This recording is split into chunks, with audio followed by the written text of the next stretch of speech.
كثيرون يخشون الوحدة ويظنونها فراغاً قاتلاً، لكن الحقيقة أن الوحدة قد تكون هدية مقنعة حين تجلس مع نفسك بعيداً عن صخب البشر وضجيج العلاقات.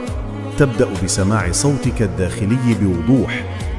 الوحدة تعلمك كيف تكون مكتفياً بنفسك، وكيف تجد السعادة في تفاصيل صغيرة لا يراها الآخرون.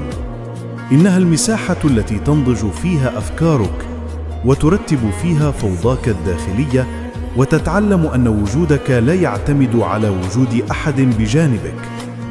لا يعني ذلك أن تنعزل عن العالم، بل أن تجعل وحدتك مكاناً لبناء قوتك، حتى إذا عدت إلى الناس عدت أكثر اتزاناً ووعياً.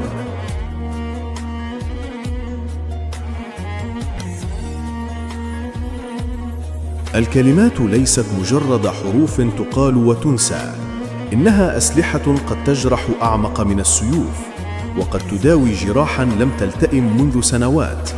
كلمة تشجيع قد تنقذ روحاً على وشك الانهيار، وكلمة قاسية قد تدفع شخصاً إلى هاوية لا عودة منها. لذلك احذر ما تقوله، فالكلمة مسؤولية. استخدم لسانك لبناء القلوب لا لهدمها، ولإحياء النفوس لا لتخطيمها. تذكر أن ما يخرج من فمك يظل أثره في قلب غيرك طويلاً، فاختر أن تترك أثراً طيباً حيث تمر.